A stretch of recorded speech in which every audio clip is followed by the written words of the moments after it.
really define the two campaigns here in Indiana.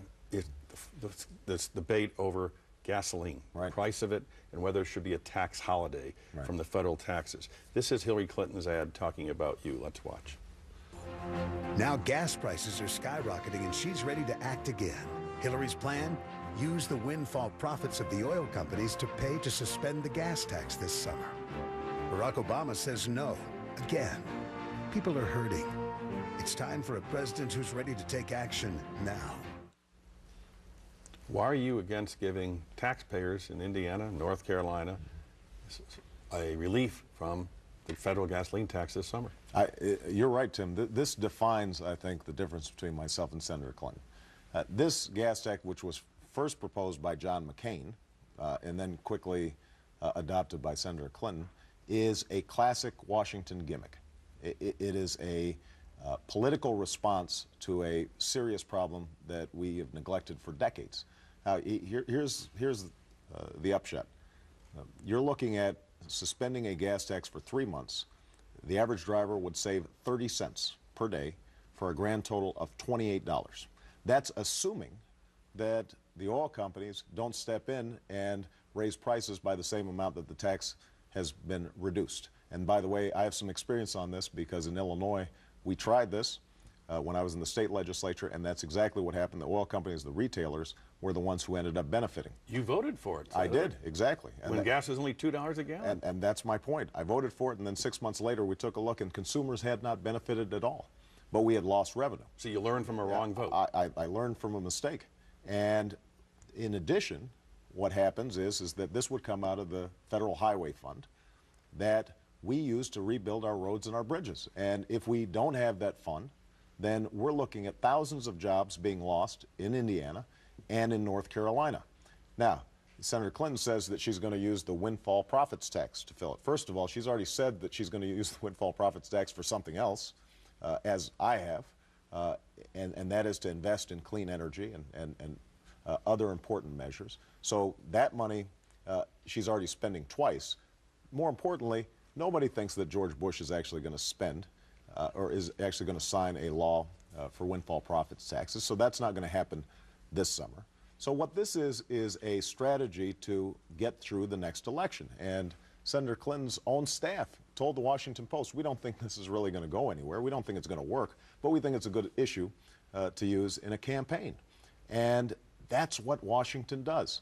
We don't deal with the serious issues that are in front of us. We try to figure out what's going to poll well and what can we do to get through the next election. And what I've said is, look, people do need serious relief. They are getting hammered. I meet people who can't go on job searches because they can't fill up their gas tank. And so what I've said is, let's accelerate the second half of a tax stimulus proposal that I had put forward that would put immediately hundreds of dollars into people's pockets to get through the summer. Let's pass a permanent middle-class tax cut, $1,000 per family to offset the payroll tax, to deal not just with rising costs of gas, but also rising costs of food, rising costs of prescription drugs.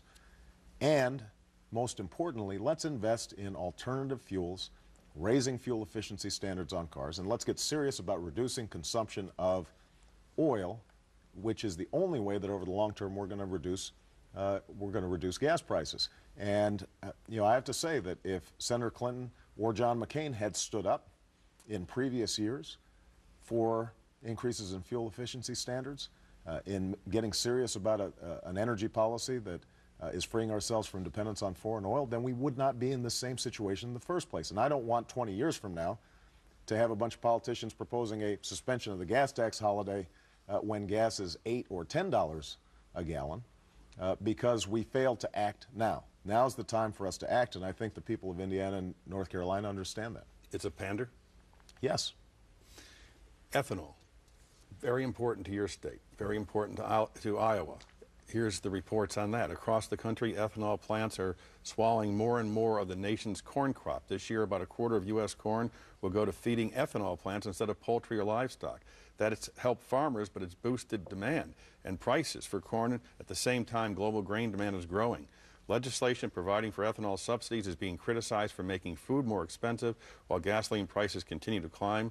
Rick Perry, the governor of Texas, has asked the EPA to waive half of the misguided ethanol requirements because of rising food costs.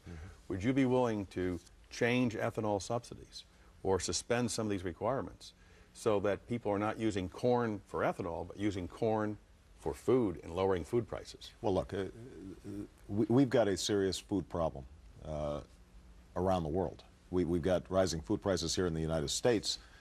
In other countries, we're seeing riots because of the lack of food supplies. So this is something that we're going to have to deal with.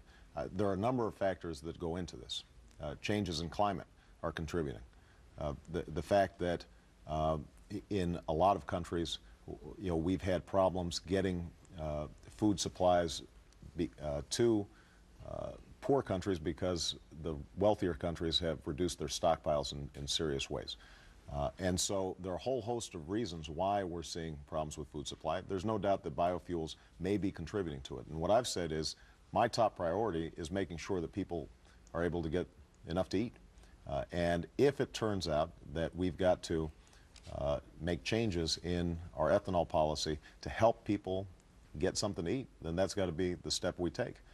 But I also believe that ethanol has been an important transitional tool for us to start dealing with our long-term energy crisis.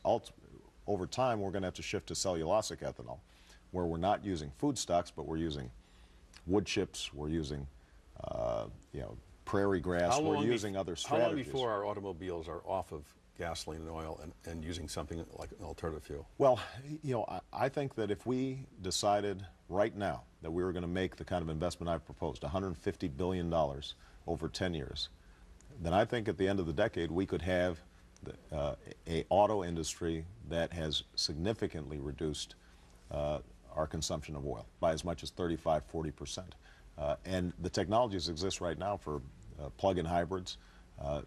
We should continue to investigate the possibilities of electric cars. The problem is that we have not been serious about it, and Detroit ended up making investments in SUVs and large trucks because that's where they perceived a competitive advantage and that's where they felt they could make the most profit. I think it was a mistake for them not to plan earlier.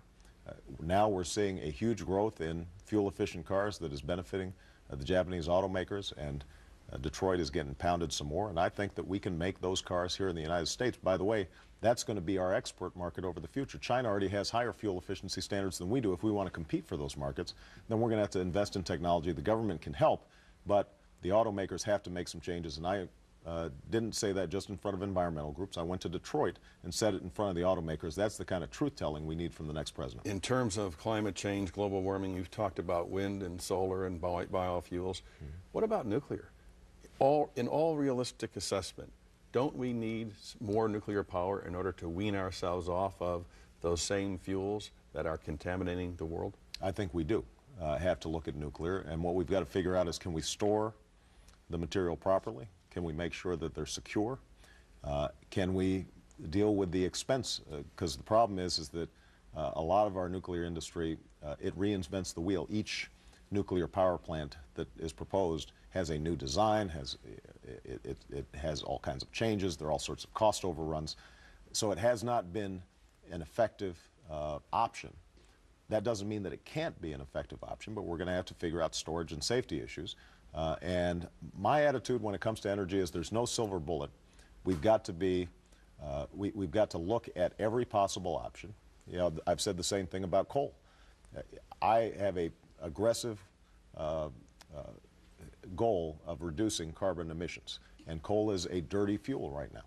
But if we can figure out how to sequester carbon and burn clean coal, we're the Saudi Arabia of coal, and I don't think that we can dismiss out of hand the use of coal as part of our energy mix.